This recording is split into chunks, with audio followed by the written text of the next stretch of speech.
confié ma vie à mon Seigneur Jésus-Christ, lui qui est mort pour moi au bois du calvaire. J'ai confié ma vie à mon Seigneur Jésus-Christ, lui qui est mort pour moi. Voilà. Bonsoir et bienvenue, frères et sœurs. Nous sommes heureux de vous avoir de partout, vous qui aimez la parole de Dieu. Vous êtes sûrement dans La Voix de l'Aigle. La Voix de l'Aigle, votre émission, notre émission, c'est une émission qui est disponible sur les ondes de la RTCL pour votre édification. Et en cette soirée d'aujourd'hui, nous sommes heureux de vous avoir de partout, vous qui êtes en train de suivre cette émission qui vous apporte la parole de Dieu. Et ce soir, je suis ému de joie parce que je suis convaincu que vous allez devoir recevoir la parole de Dieu par un serviteur de Dieu déjà habitué dans cette émission. Avec lui, vous allez devoir découvrir de nouvelles choses certainement qu'il a préparé pour nous. Il s'agit de Frère Colombo Bochabo. Frère Colombo, que Dieu vous bénisse. Merci, qu'il soit aussi avec vous, qu'il soit avec tous ceux qui sont en train de suivre cette émission. Voilà. Nous espérons que le Seigneur nous aidera pour que nous puissions avancer aujourd'hui dans les profondeurs de sa sainte parole. Voilà, avancer dans les profondeurs de la sainte parole. Dans cette émission, c'est la profondeur dans les Écritures, dans la parole de Dieu, car il est écrit, l'homme ne vivra pas seulement du pain, mais l'homme vivra de toute parole qui sort de la bouche de Dieu. Voilà pourquoi cette émission est là, afin que, comme vous devez vivre de la parole de Dieu, que cette émission puisse encore être pour vous objet d'édification par la parole. Je suis le frère Michel Bopé, pour ceux qui nous suivent pour la première fois. C'est moi qui vous présente cette émission toujours. Et aujourd'hui, je suis heureux de vous annoncer que nous allons parler d'un sujet très capital, déjà promis plusieurs fois.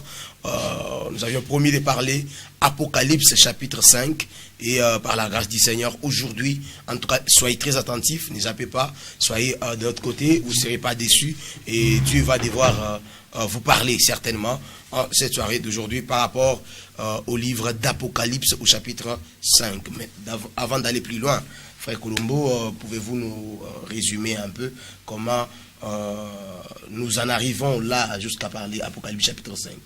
Oui, merci beaucoup. Nous avions déjà commencé avec l'introduction de cet enseignement sur Apocalypse chapitre 5. Oui. Nous l'avions introduit avec Apocalypse chapitre 4. Et nous avions vu dans Apocalypse chapitre 4 qu'effectivement, lorsqu'il a été dit à Jean au premier verset d'Apocalypse chapitre 4, monte ici, puisque la voix venait du ciel, monte ici et je te montrerai des choses qui arriveront après cela, ou qui arriveront dans la suite. Nous avions compris qu'il s'agissait des choses qui devraient arriver après la fin du temps de l'Église. Le temps de l'Église étant présenté dans Apocalypse chapitre 2 et Apocalypse chapitre 3, c'est que ce qui arrivait après le temps de l'Église, c'est ce qui arrive après l'enlèvement de l'Église épouse. Le temps de l'Église étant terminé avec l'enlèvement de l'Église épouse. Voilà. Et l'étude de ce chapitre 4 d'Apocalypse nous a encore prouvé qu'il s'agissait effectivement des choses qui venaient après l'enlèvement de l'Église épouse. C'est parce que nous y avons trouvé des saints qui avaient déjà été enlevés et qui avaient déjà reçu des trônes, qui avaient déjà reçu des couronnes. Les anges, les chérubins, n'étant pas associés aux couronnes et au trône parce qu'ils ne vont pas vaincre. Mais ceux qui vont vaincre, les vainqueurs, ce sont plutôt des saints. Ce sont eux qui ont été mis dans une condition dans laquelle ils sont dans un combat perpétuel dans leur cœur. Ce combat-là, c'est dans leur cœur. Il faudrait soit se soumettre à la parole de Dieu, soit se soumettre au désir de la chair, auquel le diable est en train de nous pousser à tout moment. Mais quand vous arrivez à vaincre, Alors le Seigneur vous promet dans Apocalypse chapitre 3, à celui qui vaincra, je lui donnerai de s'asseoir avec moi sur mon trône, comme moi j'ai vaincu et je me suis assis avec mon Père sur son trône. Donc, ceux qui sont assis sur des trônes et qui ont des couronnes, ce sont des saints issus de la terre et qui ont vaincu. Ils ont vaincu le diable, ils ont vaincu les désirs de la chair. Alors, le Seigneur leur donne cette récompense. En dehors de la vie éternelle, il leur donne de s'asseoir sur des trônes, il leur donne des couronnes, comme il l'avait aussi promis dans Matthieu au chapitre 19. Ok. Alors, ayant vu que l'enlèvement a déjà eu lieu, qu'ils se retrouvent déjà là au ciel, c'est ainsi que nous pouvons maintenant passer au chapitre 5 qui est annoncé. Voilà, nous pouvons passer au livre d'Apocalypse, au chapitre 5 que nous avons tant annoncé. Oui. Voilà, il était vraiment la volonté de Dieu que ce soit aujourd'hui. Oui. Nous allons parler d'Apocalypse chapitre 5. Oui. Dieu le savait que ça pouvait être le premier de ces mois qu'on devait parler Apocalypse chapitre 5. C'est pas du hasard. Hein. Je pense que ça va coïncider de parler de ce livre qui est très important. Oui. Apocalypse chapitre 5. C'est... Colombo, je ne sais pas, dans Apocalypse chapitre 5, la profondeur, pourquoi parler Apocalypse chapitre 5? L'étoile de fond dans Apocalypse chapitre 5, c'est quoi au juste? Apocalypse chapitre 5, c'est un chapitre très, très important qui sera la base de la compréhension de toute la suite du livre d'Apocalypse. Même tous les débats que nous avons entre frères sur les sceaux, les 7 sceaux que nous avons dans Apocalypse au chapitre 6, Apocalypse au chapitre 8, tous les débats que nous avons ont comme toile de fond Apocalypse chapitre 5. Ah bon? Donc quand il y a une parfaite compréhension, une bonne compréhension d'Apocalypse chapitre 5, on peut arriver à bien comprendre le reste du livre d'Apocalypse. Ah, donc si on comprenait le livre d'Apocalypse chapitre 5, Oui. donc toute la suite, ça sera facile à Pourra comprendre. être facile à comprendre pour vous. Ok. Et puis ici, toujours dans l'importance de ces livres d'Apocalypse chapitre 5, j'aimerais quand même faire une lecture à partir du premier verset Voilà, de je ces m'excuse. chapitres. Chers téléspectateurs, nous vous supplions, permettez que l'on expose un peu la parole et juste après, on va prendre aussi les appels. Permettez qu'on expose d'abord la parole. Les appels, nous les avons. On ne peut pas prendre les appels, d'autant plus que l'invité n'a pas encore exposé la matière. Mais cette émission, c'est votre émission. Vous avez droit à la parole. Vous allez devoir intervenir d'une façon ou d'une autre. Ça sera en direct. Nous prenons les appels et les messages, nous le lisons et les questions sont répondues dans cette émission. Voilà. Oui. Ne bipez pas, n'appelez pas d'abord pour le moment. Patientez qu'on expose d'abord la matière. Alors vous allez intervenir. Frère Colombo, vous avez la parole. Oui, je préfère qu'on puisse faire la lecture d'une partie Oui, d'Apocalypse chapitre 5. allez-y. On dit au premier verset, puis j'ai vu dans la main droite de celui qui était assis sur le trône un livre écrit en dedans et en dehors, scellé de 7 sceaux. Donc, Jean, qui voyait ces visions, après avoir vu qu'il y avait un seul trône dans Apocalypse chapitre 4, et il a vu qu'autour de ce trône, il y avait 4 êtres vivants, il a aussi vu que le trône était aussi entouré de 24 autres trônes sur lesquels étaient les 24 vieillards. Vous pouvez recommencer. Il a vu un seul trône, Oui. c'est que nous avions vu au chapitre 4, Oui.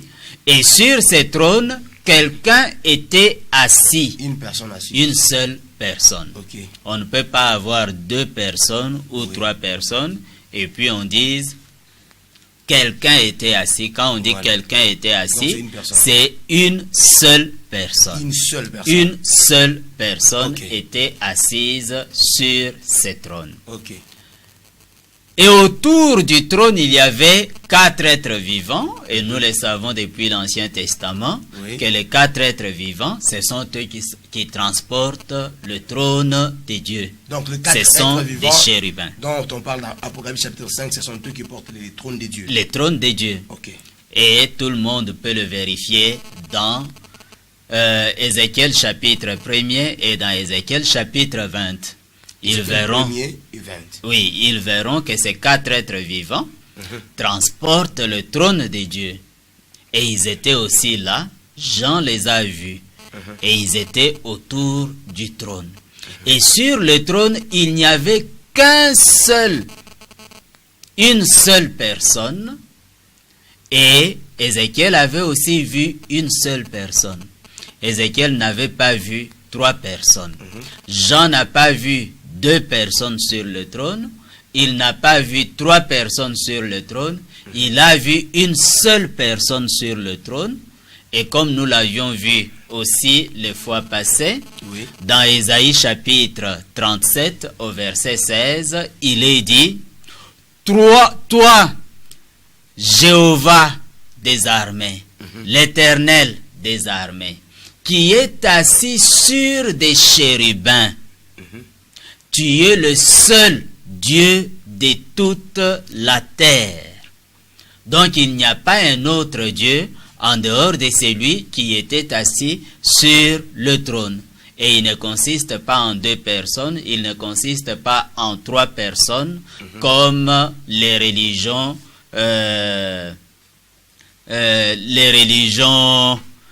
idolâtres sont en train de le présenter aujourd'hui. Dieu consiste en une seule personne. Oui. C'est cette seule personne-là qui a été vue par tous les apôtres et par tous les serviteurs de Dieu qui ont eu des visions. Donc, Dieu consiste en une seule personne. Oui. Maintenant, dans la main droite de cette personne qui était sur le trône, Oui. dans sa main droite, Dans sa main droite. il y avait un livre que Jean a vu.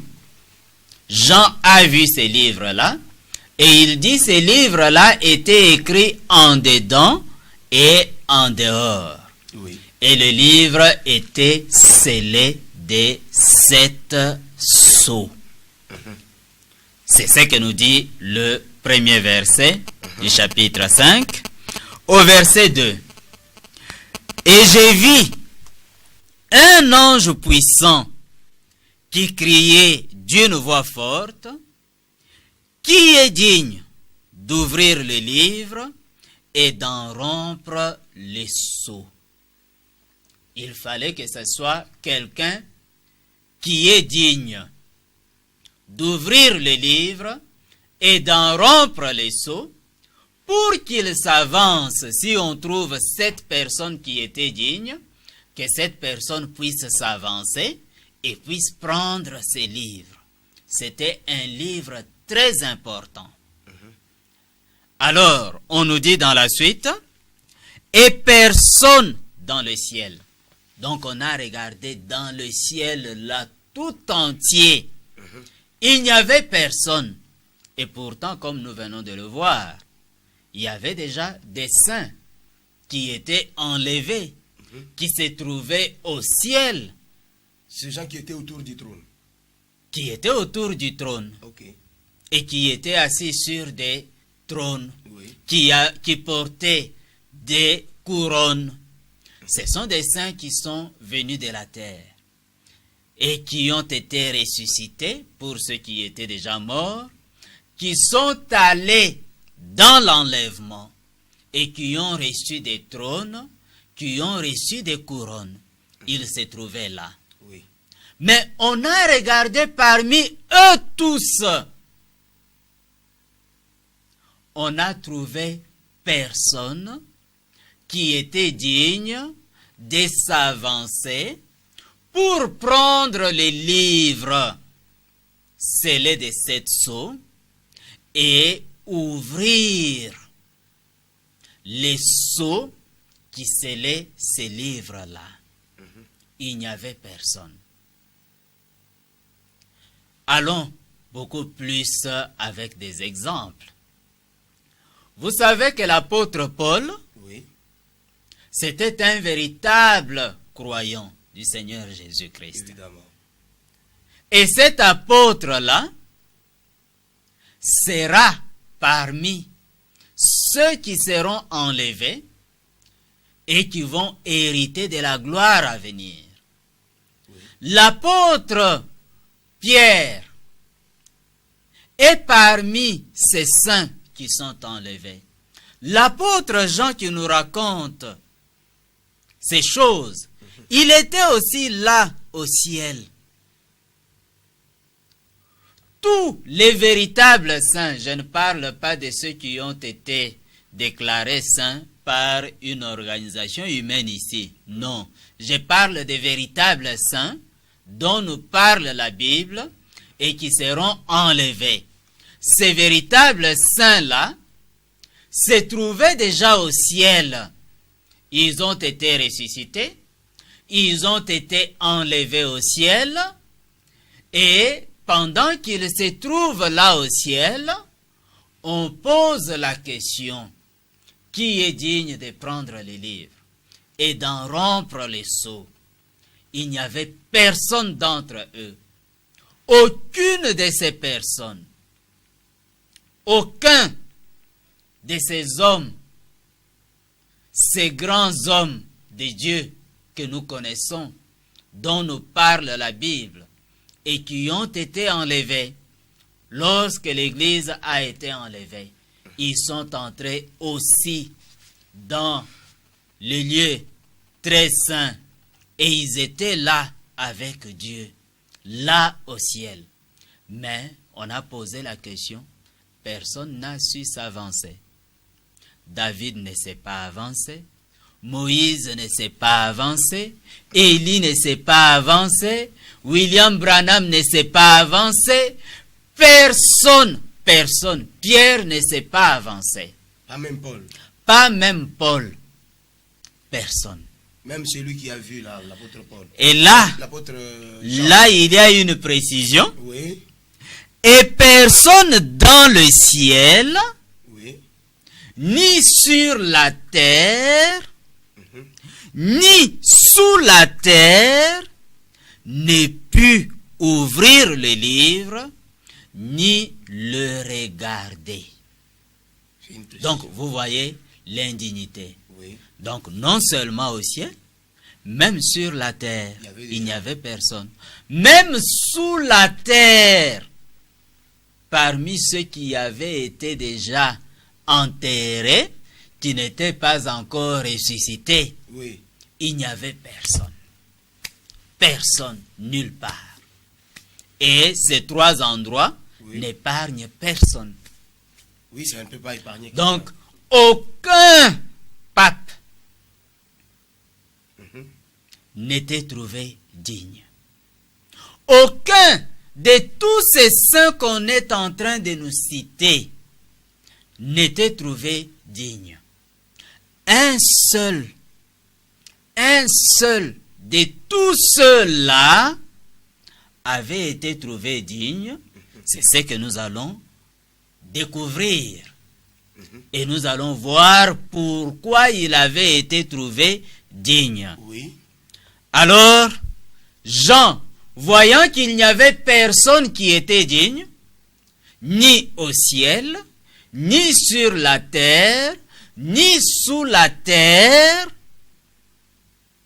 Jean dit, et je pleurais beaucoup de ce que personne ne fut trouvé digne d'ouvrir le livre, ni de le regarder. Vous voyez, même le fait de regarder seulement les livres, personne n'était trouvé digne. C'était très grave. C'était très grave. Très grave. L'indignité de nous, les humains. Quel que soit ce que le Seigneur peut faire à travers nous, nous restons indignes. Même les anges étaient exclus aussi. Même les anges. Ici, on dit personne. On dit personne. Okay.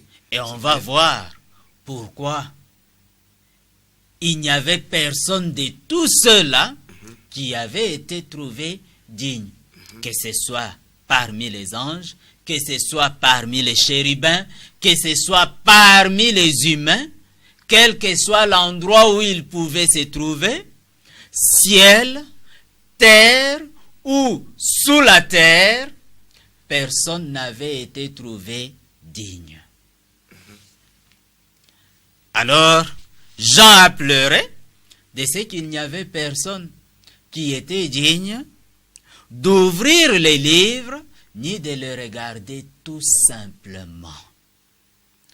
Alors l'Écriture dit, et l'un des vieillards me dit, l'un des vieillards dit à Jean, ne pleure point. Voici le lion de la tribu de Juda, le rejeton de David, a vaincu pour ouvrir le livre et ses 7 sceaux. Un seul, le lion de la tribu de Juda, il a vaincu pour ouvrir le livre et ses 7 sceaux. Alors, pour ouvrir le livre et ses 7 sceaux, il fallait être un vainqueur. Mais le vainqueur de quelle manière? Vous savez que les saints qui sont enlevés, ce sont des vainqueurs. Parce qu'on dit, à celui qui vaincra, je donnerai de m'asseoir avec moi sur mon trône, comme moi j'ai vaincu, et je me suis assis avec mon Père sur son trône. Mais même parmi ces vainqueurs-là, qui allaient s'asseoir ou qui se sont assis sur le trône du Seigneur Jésus-Christ, même parmi eux, il n'y avait pas celui qui vaincrait dans le sens de ces versets, où on dit,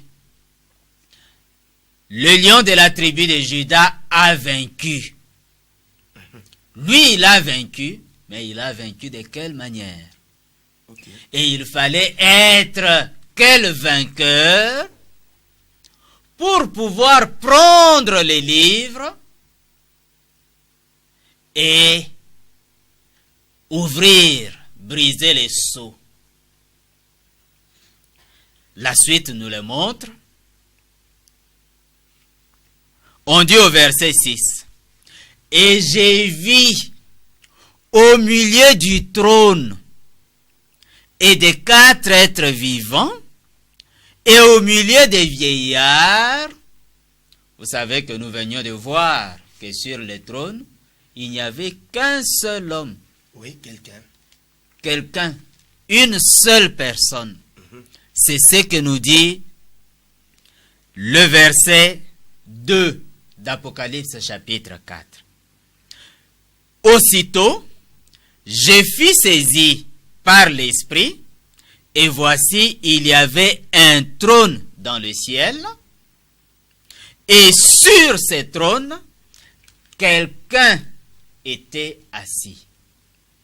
Alors qu'il n'y avait qu'une seule personne qui était assise sur ce trône, et au chapitre 5, on nous dit, au premier verset, dans la main droite des 7 personnes qui étaient assises sur le trône, il y avait un livre qui était scellé de 7 sceaux. Mais quand on nous montre celui qui a vaincu, et qu'on appelle le lion de la tribu de Juda, on nous dit que celui-là, il était au milieu du trône. Or, sur le trône, il n'y avait qu'une seule personne. Donc, celui qui était au milieu du trône, c'est lui qui était le vainqueur. Voici ce que dit le verset 6. Allez-y. Au milieu du trône, et de 4 êtres vivants, et au milieu des vieillards, un agneau. Il vit un agneau qui était là comme immolé. Qui est cet agneau qui est appelé le lion de la tribu de Juda? C'est seulement le Seigneur Jésus-Christ. Yeshua HaMashiach. Ça peut pas être quelqu'un d'autre. L'agneau de Dieu, Oui. qui ôte le péché du monde, c'est le Seigneur Jésus-Christ. Ok. C'est lui le lion de la tribu de Juda, qui était là comme immolé. Il avait 7 cornes et 7 yeux, qui sont les 7 esprits de Dieu envoyés par toute la terre.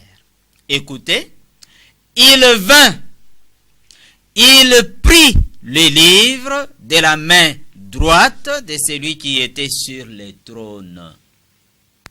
Voilà le vainqueur. Alors écoutez la chanson qu'on a chantée quand il y prit le livre. On dit au verset 8. Quand il y prit le livre, les 4 êtres vivants et les 24 vieillards se prosternèrent devant l'agneau, tenant chacun une harpe et des coupes d'or remplies de parfums, qui sont les prières des saints. Écoutez la suite. Et ils chantaient un cantique nouveau en disant: tu es digne de prendre les livres et d'en rompre les sceaux, car tu y as été immolé et tu y as racheté pour Dieu par ton sang des hommes de toute tribu, de toute langue, de tout peuple et de toute nation. Pourquoi a-t-il vaincu? C'est parce qu'il a été immolé et qu'il a racheté pour Dieu par son sang les hommes de toute tribu, de toute langue et de tout peuple. Le rachat, la rédemption.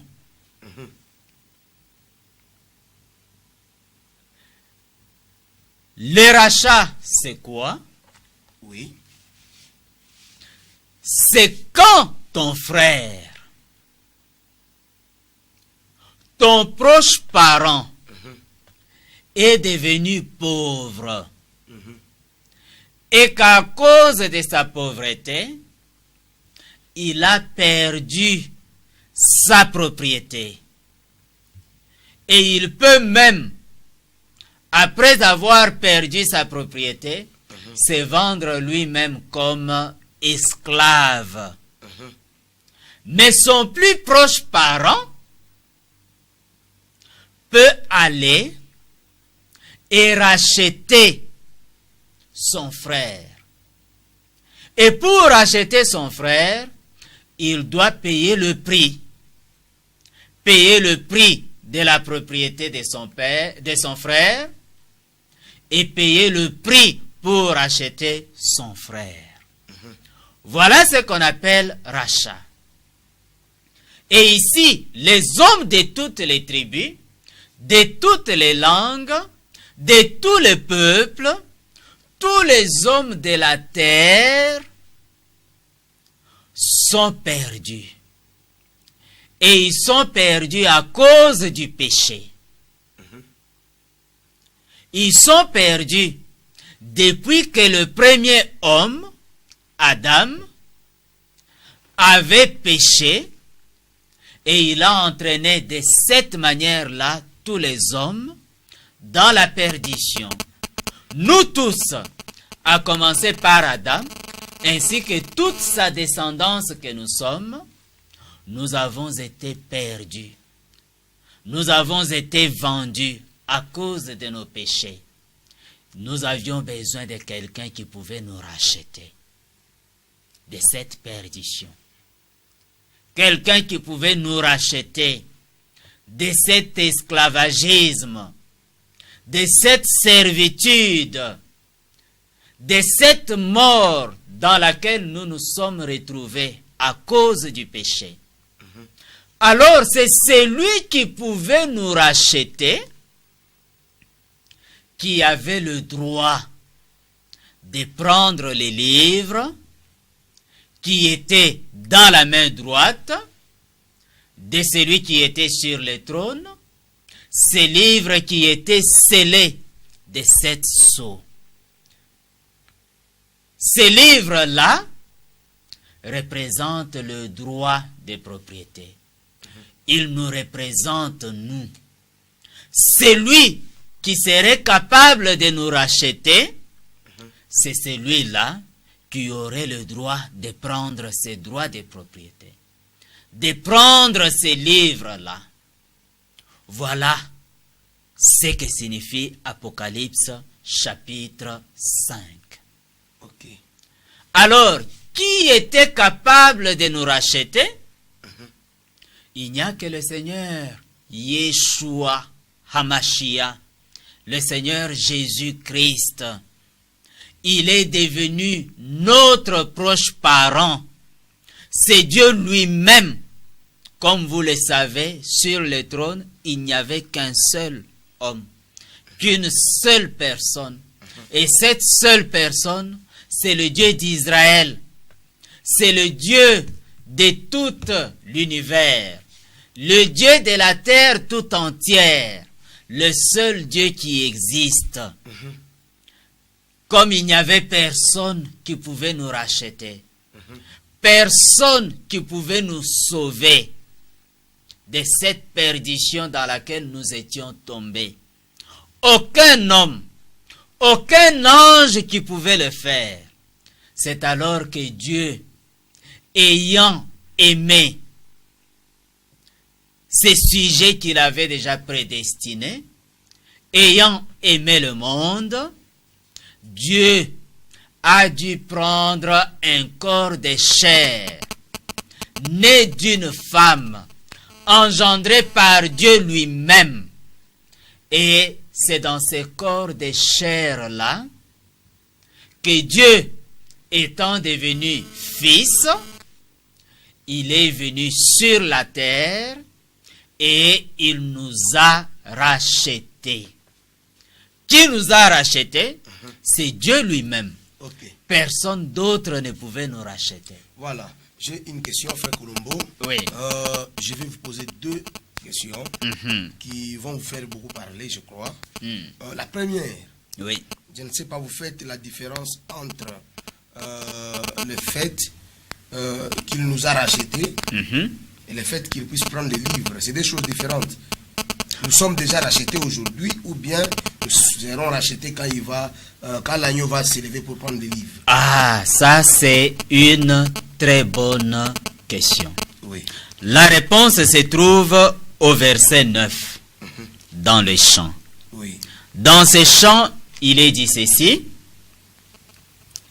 Et il chantait un cantique nouveau en disant, tu es digne, c'est au présent. Oui. C'est en ce moment là où ils étaient en train de chanter. Oui. Tu es digne de prendre les livres et d'en ouvrir les sceaux. Car tu y as été immolé et tu y as racheté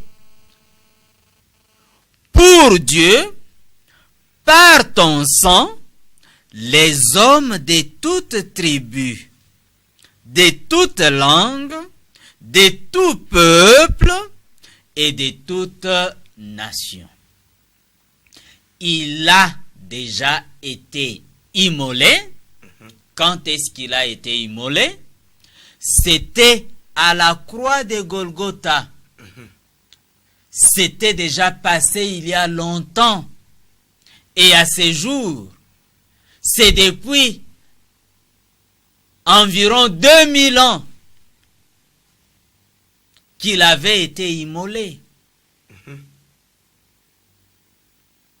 Donc, Et c'est par le sang qu'il avait versé lorsqu'il a été immolé là-bas oui, qu'il a racheté les hommes de toutes tribus, de toutes langues, ok, de tout peuple. ok. Ce n'est qu'une partie de la réponse. Ce n'est qu'une partie de la réponse. L'autre partie de la réponse, Oui. c'est que après avoir racheté de cette manière-là, Oui, il ne pouvait pas directement s'avancer pour réclamer c'est pourquoi il était mort. Il ne pouvait pas directement s'avancer. s'avancer. Qu'est-ce qu'il devrait faire? Oui, Marc chapitre 16 nous donne déjà une indication. oui, Marc chapitre 16, après avoir donné sa vie, le Seigneur Jésus-Christ est resté pendant 3 jours dans la tombe, et puis après, il a été ressuscité. Il est ressuscité. Et quand il est ressuscité, le Seigneur Jésus-Christ est monté au ciel. Il est monté au ciel et il s'est assis à la droite de la majesté divine. Comme nous venons de le voir, c'est au milieu du trône même de Dieu oui. qu'il s'est trouvé quand il est monté. Alors on dit au verset 19, C'est au milieu du trône. au milieu du trône même. Pourquoi vous insistez au milieu du trône? C'est pour montrer qu'à la droite de la majesté divine, Oui. c'est sur le trône même, dans la puissance même de Dieu. La droite, c'est la puissance de Dieu. Est-ce que Dieu n'a pas une droite comme moi là, un homme? La droite de Dieu, c'est sa puissance. Ok. Après qu'il a fait sortir les enfants d'Israël de l'Égypte, Oui. dans le chant qu'a chanté Myriam, la sœur de Moïse, qu'est-ce qui est dit dans ces chants? Par sa droite, Donc, une main le droite. Seigneur Oui. a frappé l'Égypte et il a fait sortir son peuple de l'Égypte. Et la droite là, c'est quoi? C'est la puissance que Dieu a déployée en Égypte, en frappant l'Égypte des fléaux, et il a fait sortir son peuple de l'Égypte. Alors il est assis au milieu du Et trône. il est assis au milieu du trône, comme Jean l'a vu. Oui. Et ici, Marc dit, au verset 19 de Marc chapitre 16, Oui. le Seigneur, après leur avoir parlé, fut enlevé au ciel et il s'assit à la droite de Dieu.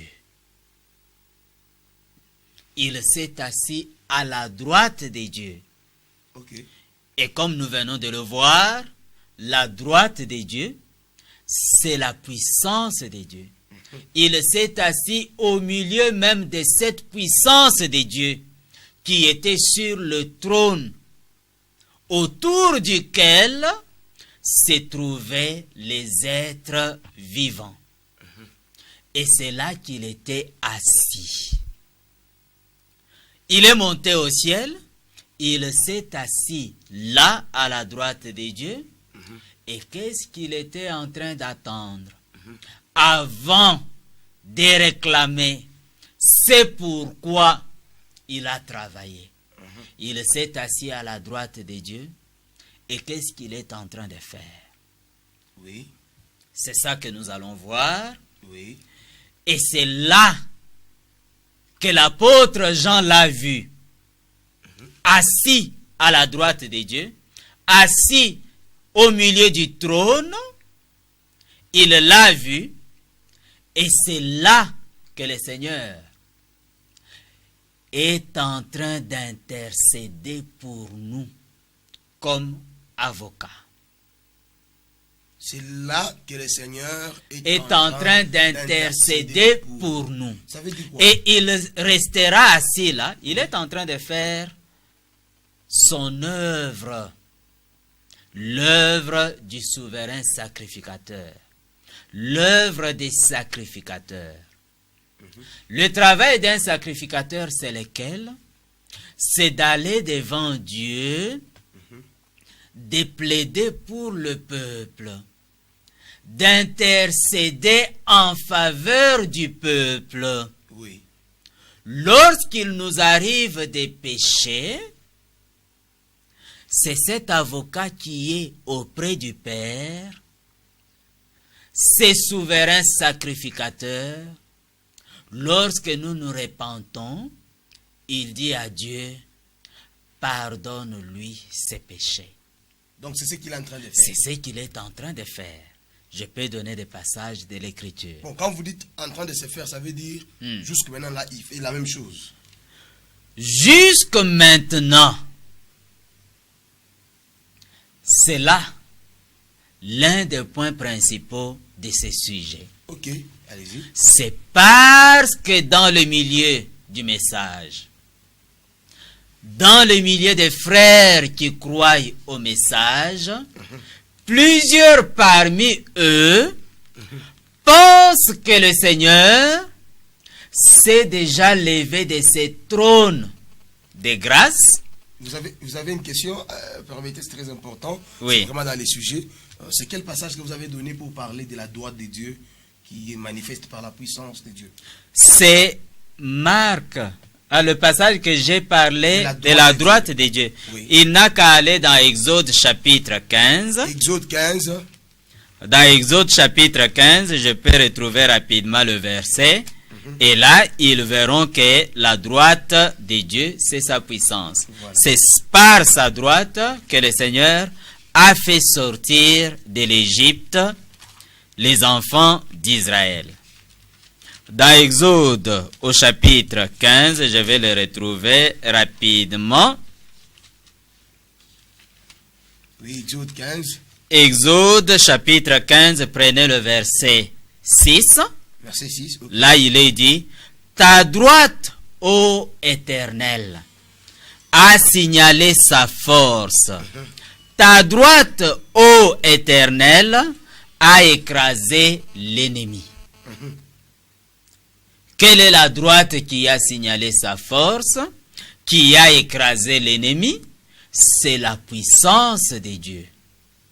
Alors, quand Marc dit ici qu'après sa résurrection, il a donné ses instructions à ses serviteurs, Oui. et puis après, il était enlevé, Oui. il est allé au ciel, Aller au ciel. et il s'est assis à la droite de Dieu. Oui. Ce n'est pas qu'on lui a mis ce qu'on appelle en lingala ebonga pembeni pour qu'il s'assoie. Bon, ça Non. veut dire quoi? Interpréter ça. Non, Parce ce qu'il y a- n'est pas qu'on il y lui a- a mis un petit siège à côté Ah, pour qu'il s'assoie. voilà. Non, c'est sur ce trône, au milieu même du trône, Oui. qu'il s'est assis. Et étant le sacrifice qui a été présenté Oui. pour nos péchés, ce trône de Dieu Oui. est devenu trône de la grâce, trône de miséricorde. Aussi longtemps qu'il y a cet agneau sanglant sur ce trône, cet agneau qui était comme immolé. Jean l'a vu. Il était comme immolé, avec du sang sur lui. Oui. Il était là sur le trône. Aussi longtemps qu'il y a du sang sur le trône, Oui. le trône est appelé trône de miséricorde. Il est trône de miséricorde, et à cause de ce trône-là de miséricorde, à cause du sang qui est sur ce trône, nous pouvons recevoir miséricorde lorsque nous nous approchons de ce trône. Nous pouvons recevoir la guérison de nos péchés, la guérison de nos maladies. Parce que c'est aussi pour ça qu'il était mort. À cause du fait qu'il y a encore du sang sur ce trône, nous pouvons nous approcher de ce trône et recevoir assistance, recevoir guérison, recevoir le pardon de nos péchés, recevoir miséricorde, aussi longtemps qu'il est sur ce trône. Mais un jour, il s'élèvera de ce trône. Alors, quand il s'élève de ce trône... Avant d'y arriver, permettez, frère Colombo. Oui. Quand je posais la question, vous étiez en train de parler de l'œuvre d'intercession. Oui. Donc, sur le trône, il est en train de faire l'œuvre d'intercession. Et je voulais savoir s'il le faisait jusque maintenant. Il continue à le faire jusque maintenant. Jusque maintenant. Jusque maintenant. Si vous vous approchez du trône de la grâce, Oui. vous allez recevoir miséricorde. Jusque maintenant, si vous croyez en lui, vous allez recevoir miséricorde. Jusque maintenant, si vous lui faites confiance et vous croyez dans cette œuvre qui avait été accomplie sur la croix de Golgotha, vous faites confiance en ce sang qui se trouve là sur le trône, et qu'à cause de ce sang, votre maladie partira, vous recevrez miséricorde, cette maladie partira. C'est à cause de ça, du fait qu'il se trouve là sur ce trône. Et il est là comme avocat, en train d'intercéder en notre faveur. C'est répondu jusque maintenant, il intercède. Il intercède, et je peux donner un passage de l'Écriture Rapidement. dans Hébreux au chapitre 7. Hébreux chapitre 7. Dans Hébreux au chapitre 7, commençons par le verset 23, il est dit, de plus, il y a des sacrificateurs en grand nombre, parce que la mort les empêchait. Il y a eu plutôt des sacrificateurs en grand nombre, parce que la mort les empêchait d'être permanents. Là, ce sont des sacrificateurs dans l'ancienne alliance. Mais lui, le Seigneur Jésus-Christ, parce qu'il demeure éternellement, possède un sacerdoce qui n'est pas transmissible. Nous allons revenir à ça. Il possède un sacerdoce qui n'est pas transmissible. Oui. C'est aussi pour cela qu'il peut sauver parfaitement. Il nous sauve parfaitement parce qu'il possède un sacerdoce intransmissible. Il peut nous sauver parfaitement. Il peut sauver parfaitement ceux qui s'approchent de Dieu par lui, étant toujours vivants pour intercéder en leur faveur. Vous voyez, hein? Donc, il est là. Il est là. Intercéder en leur faveur. Voilà. Il est toujours En faveur vivant de qui? en faveur de ceux qui s'approchent de Dieu Ok. par lui. Très bien reçu. Alors, Je peux donner un deuxième passage. allez-y. Il est mort, il est ressuscité, il est monté à la droite de la majesté divine, il est là en train d'intercéder pour nous, comme nous venons de le lire, dans 1 Jean au chapitre 2, Oui. là aussi, il est dit presque la même chose. Oui. 1 Jean au chapitre 2 au premier verset. Oui. Mes petits enfants, je vous écris ces choses afin que vous ne péchiez point. Et si quelqu'un a péché, nous avons un avocat auprès du Père, Jésus-Christ le juste. Ok. Il est un avocat. Un avocat, Ok. c'est lui qui intercède c'est clair. en faveur de nous. C'est clair. Voilà. Dans 1 Timothée chapitre 2 au verset 5, Oui. là, l'apôtre Paul avait aussi dit, il n'y a qu'un seul Dieu et il y a un seul médiateur entre Dieu et les hommes, Oui. Jésus-Christ homme, Ok. le même qui a été immolé, qui est mort, Oui. il est ressuscité, il est monté au ciel Oui. et il fait l'œuvre de médiation, il fait l'œuvre d'avocat, il fait l'œuvre d'intercesseur. Il intercède en notre faveur. Mais cette œuvre ne continuera pas indéfiniment. Voilà. Avant d'avancer, je vais poser une question qui va vous permettre peut-être d'aller un peu vers la chute de cette émission. Oui. Alors, juste après cette question, je prends aussi quelques questions qui viennent auprès de nos téléspectateurs. Préparez vos questions déjà par vos appels, vos messages. Nous les prenons en direct et vous participez dans cette émission. Frère Koulombo, maintenant, dans le passage que vous avez donné, dans Apocalypse chapitre 5, j'ai besoin de savoir si cette cérémonie qui s'est déroulée dans Apocalypse chapitre 5, où l'agneau s'élève et va prendre les livres. Et là, vous dites, il est allé réclamer ceux-là qu'il a déjà achetés. Oui. Mais je veux savoir, est-ce que l'agneau s'est déjà levé, il a pris les livres et a déjà brisé les sceaux? Non, Non. l'agneau ne s'est pas encore levé. Donc les sceaux ne sont pas encore brisés.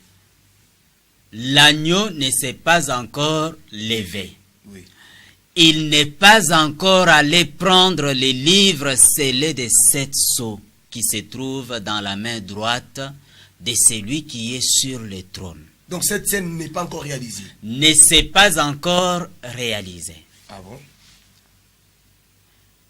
Je mesure l'importance de la déclaration que je suis en train de faire. Ah, c'est très fort ça. C'est très fort pour nos frères du message qui disent croire au message. Le frère du message pense que l'agneau s'était levé de ses trônes depuis 1963, quand les sceaux ont été révélés, et qu'il s'était levé, il est allé, il a pris le livre. C'est alors que nous avons eu la révélation des sceaux. Si l'agneau s'était levé à l'époque, moi, je n'aurais pas cru. Parce que le trône de la grâce se serait déjà changé en trône de jugement. Ah, donc, attendez, très important ce que vous dites. Oui. Vous dites que quand il s'élève pour prendre les livres, Le trône de la grâce se change en trône de jugement. ça veut dire quoi? Ça veut dire qu'il n'y a plus du sang sur le trône. Il n'y a plus du sang. Il n'y a plus ce sacrifice à cause duquel on recevait miséricorde Ça veut dire si sur on le pêche, on meurt. trône. Lorsqu'il s'élève Oui. du trône de la grâce, Oui, c'est terminé. c'est terminé. Ceux qui avaient déjà cru, Oui, qui étaient déjà sauvés, oui. le salut est éternel. Ils ne pourront plus perdre le salut.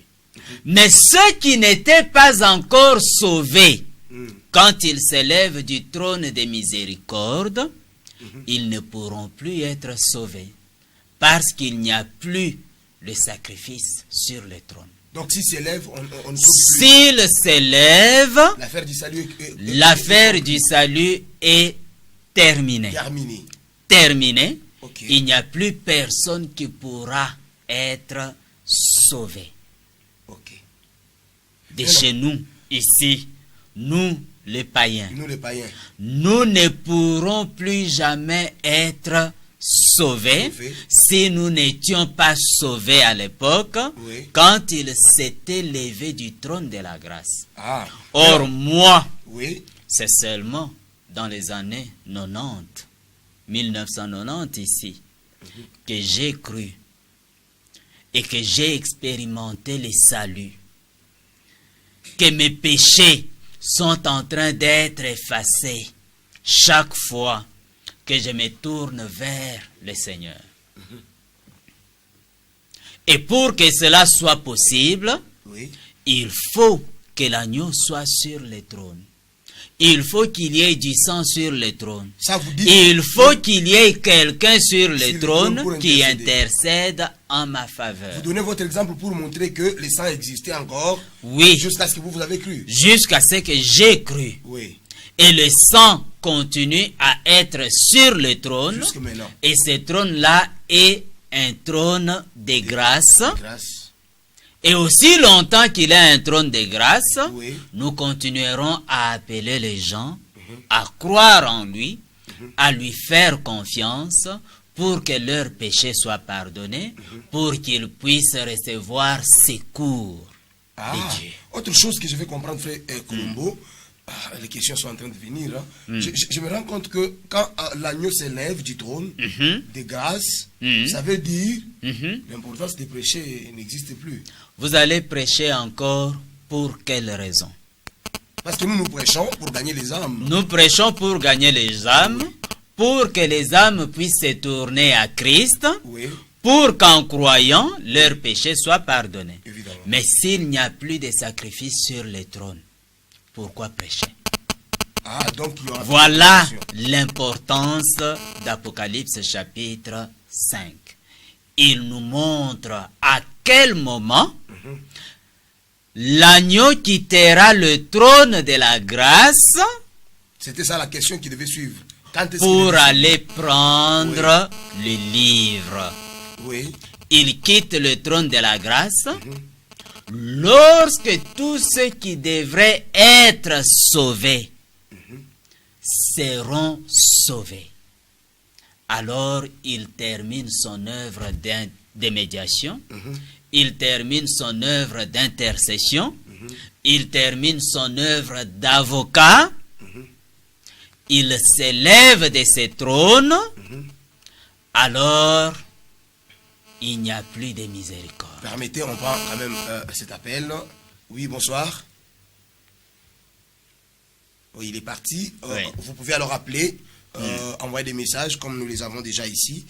Les quelques questions que nous sommes en train de poser viennent de notre auditoire invisible des téléspectateurs et nous les reproduisons sur ces plateaux afin que l'invité puisse répondre. Frère Colombo, voici une question qui vient encore. Oui. Les messages sont là, mais j'ai reproduit encore les quelques-unes de questions que j'ai ici. Je vais savoir, ensemble avec le peuple de Dieu qui nous suit, quand est-ce que l'agneau s'élève et quand il s'élève, qu'est-ce qui s'est fait à la suite? Quand est-ce que l'agneau s'élève? Et qu'est-ce qui s'est fait à la suite? Pour que l'agneau s'élève de ce trône de la grâce, Oui, de ce trône de miséricorde, il faut que tous ceux qui devraient être sauvés, tous ceux qui tous devaient ceux être qui devraient être sauvés oui, soient sauvés. Ok.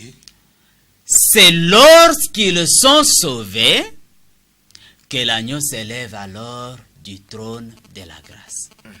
Lorsque la dernière âme qui devrait recevoir miséricorde, être sauvée par le sang du Seigneur Jésus-Christ, aura été sauvée, c'est alors que l'agneau s'élève du trône de la grâce. Ok. Il ne s'était donc pas levé il y a des dizaines d'années, comme certains le pensent. Non, il ne l'a pas encore fait. Voilà, je vais prendre cette question et je pose la dernière, ce sera votre conclusion. Il est parti, heureusement. Je voudrais savoir, le fait que l'agneau s'élève, il s'élève pourquoi? Il y a peut-être quelqu'un qui nous suit, il se pose la question. On dit l'agneau s'élève, oui. Il s'élève pourquoi? Il s'élève pour aller. Allô? Il est parti, il y a vraiment beaucoup d'appels et de messages. Il s'élève pour aller. Il s'élève pour aller prendre possession du droit de propriété, de ce pourquoi il a travaillé, de ce pourquoi il est mort, et de ce pourquoi il a intercédé sur le trône de la grâce pendant tout ce temps. Voilà. Oui, bonsoir. Amen, qui vous bénisse. On vous appelle comment et quelle est votre question, s'il vous plaît? Frère John. Oui.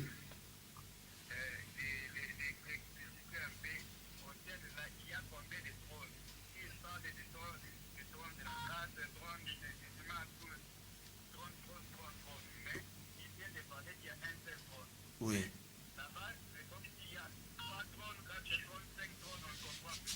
Voilà. C'est très bien compris. Le frère Colombo, il vous écoute très bien.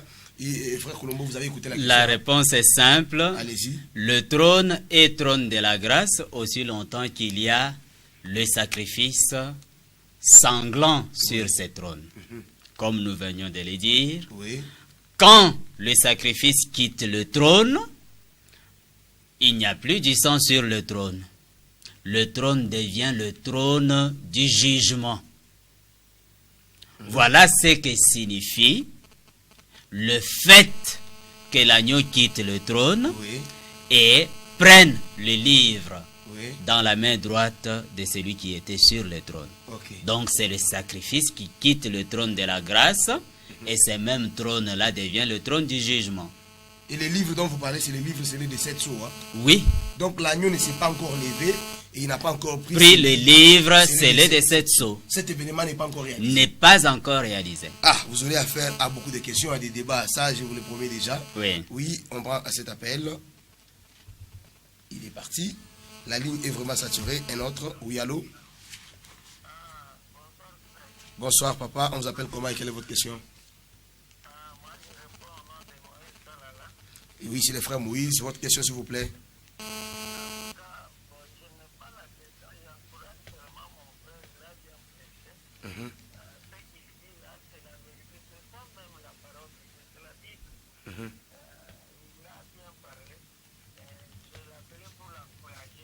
D'accord, merci beaucoup. D'accord. Merci beaucoup, frère. Voilà, les frères que Colombo, le Seigneur vous bénisse. Le frère Colombo accepte. Nous prenons quelques appels. Peut-être qu'il sera le dernier. Oui, bonsoir. Bon. Oui. Voilà, merci beaucoup. Cette question, je souhaite la réserver. On veut savoir, il y a la première question dans laquelle on a besoin de savoir, pouvez-vous expliquer alors la mission d'Apocalypse chapitre 10, le verset 1 à 7, et de qui est William Branham pour vous? Ok, ça, on pourra en parler la fois prochaine. Parce que s'il faut entrer dedans, je suis convaincu que nous irons plus loin. Voilà, on ne prend plus les appels, on vous reçoit dans les couloirs. Appelez, nous vous recevons et on répond aux questions. Il est là pour répondre à toutes les questions et cette émission est là pour donner solution à toutes ces questions. Et si vous n'êtes toujours pas convaincu, vous êtes dans le droit de venir le voir en face et de parler avec lui. parce qu'il est là pour ce service. Que Dieu vous bénisse. Je suis le frère Michel Bopé qui vous a présenté cette émission. Si elle vous a plu, dites merci au Seigneur. Nous disons merci à Frère Colombo pour avoir accepté de venir sur ces plateaux afin que le peuple de Dieu soit nourri. Et nous nous retrouvons prochainement. Et que Dieu vous bénisse. Si vous avez manqué cette émission, suivez-la en rediffusion demain à 11h15 sur les mêmes ondes de la RTCL. Shalom et bye chez vous. Shalom. Au revoir.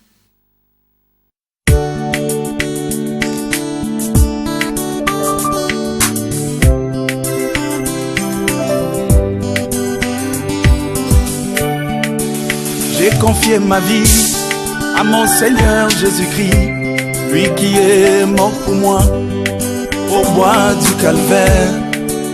J'ai confié ma vie à mon Seigneur Jésus-Christ, lui qui est mort pour moi au bois du calvaire. J'ai résolu librement, sans contrainte, de suivre Jésus-Christ toute ma vie.